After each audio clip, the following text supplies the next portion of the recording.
कांति अपनी पोती मुन्नी के साथ एक छोटे से गांव में रहती थी। कुछ साल पहले कांति का बेटा और उसकी बहू शहर में पैसे कमाने गए थे, पर एक हादसे में उन दोनों की मौत हो गई और उनकी बेटी मुन्नी की जिम्मेदारी बूढ़ी कांति पर आ गई। आज मकर संक्रांति का त्योहार है। अच्छा, पर वो क्या होता है? हम क्यों मनाते हैं मकर संक्रांति? देखो, कहते हैं कि आज के दिन से ही भगवान सूर्य उत्तर की तरफ बढ़ते हैं और मकर राशि में प्रवेश करते हैं। अच्छा, क्या हुआ? समझ में नहीं आया? वो छोड़ो, ये बताओ दादी, इस त्योहार पर खाने में क्या क्या बनता है? यही जानना चाहती थी ना तुम? मकर संक्रांति पर खिचड़ी बनती है। क्या? खिचड़ी? क्यों, क्या हुआ?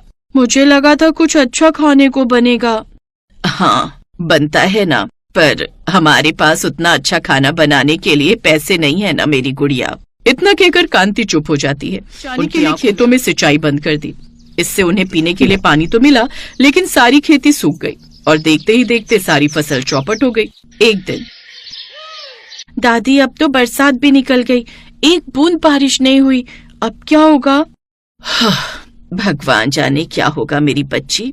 पर दादी, हमारा अनाज भी खत्म होने को आ गया है, क्या हमें शहर चलना चाहिए? नहीं, मैं कभी शहर नहीं जाऊंगी। वो शहर तेरे मम्मी पापा को खा गया। देख, तू भरोसा रख, भगवान इतना निर्दयी नहीं हो सकता। वो जरूर हम लोगों की परीक्षा ले रहा है। तू चिंता मत कर, सब ठीक हो जाएगा।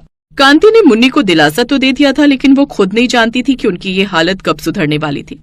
एक दिन, मुन्नी सुन बेटा, थोड़े से चावल रखे हैं ना? हाँ दादी, पर अब बहुत कम चावल ही बचे हैं।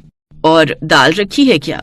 हाँ दादी, मुट्ठी भर दाल बची होगी। तो एक काम कर, अच्छी सी खिचड़ी बना ले। मुन्नी अपनी दादी के आंसू देखकर फौरन समझ गई कि उसने जाने अनजाने अपनी दादी का दिल दुखा दिया है। इसीलिए उसने बात बदलते हुए कहा, ठीक है, हम खिचड़ी खाएंगे। सब ठीक चल रहा था, लेकिन एक बार गर्मियों के मौसम में गांव पर ऐसा प्रकोप पड़ा कि आसमान से पानी की एक बूंद नहीं टपकी और आखिर में गांव के तालाब ने भी दम तोड़ दिया। बरसात का मौसम भी चला गया, लेकिन एक बूंद बारिश नहीं हुई। परेशान मुखिया ने गांव वालों की बैठक बुलाई। देखिए, जैसा कि आप सब जानते हैं, इस बार गांव में एक बूंद भी बारिश नहीं हुई है। सूखा पड़ गया और अगर यही हाल रहा तो अकाल पड़ने की आशंका है। तो मुखिया, ऐसे में अब क्या उपाय है हम लोगों के पास? फिलहाल तो मुझे एक ही उपाय नजर आता है कि गांव में अब जितना भी पानी बचा है उसे बहुत ही सोच समझकर खर्च करना होगा। दूसरा, आज से किसी भी खेत में सिंचाई नहीं होगी। वो पानी हमें अपने पीने के लिए संभाल कर रखना होगा।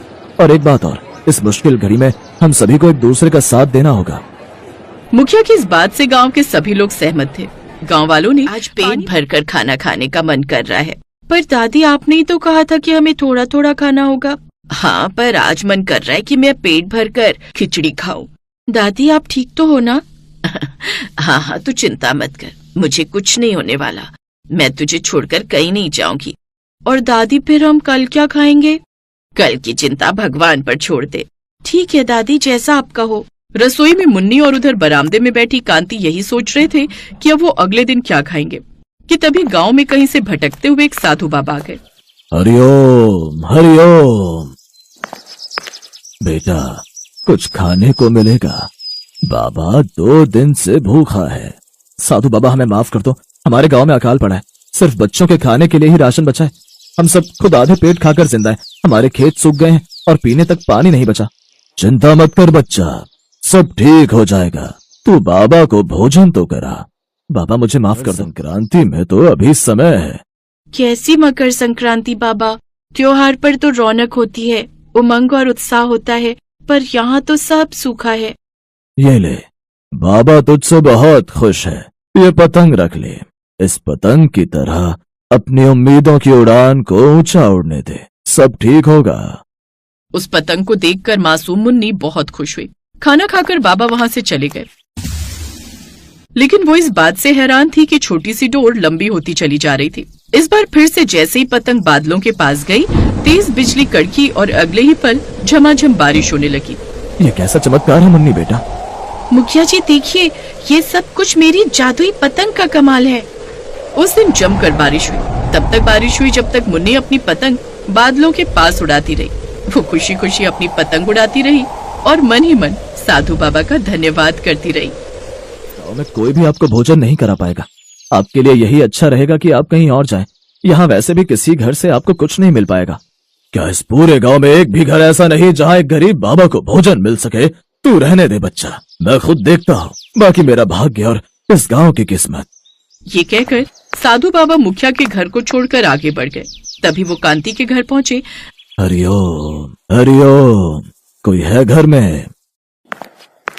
बाबा 2 दिन से भूखा है, कुछ खाने को मिलेगा? हाँ बाबा आइए ना। साधु बाबा को वहीं बिठाकर कांति अंदर रसोई में चली गई और बर्तन में रखी खिचड़ी देखने लगी। क्या हुआ दादी, कौन आए हैं? अरे मुन्नी, एक साधु बाबा आए हैं, 2 दिन से भूखे हैं बेचारे। एक काम कर, तू मेरी थाली मुझे दे दे। कांति ने अपनी खिचड़ी बाबा को दे दी। बाबा बड़े चाव से खिचड़ी खाने लगे। तभी बाबा ने मुन्नी को देखा और उसे अपने पास बुलाया।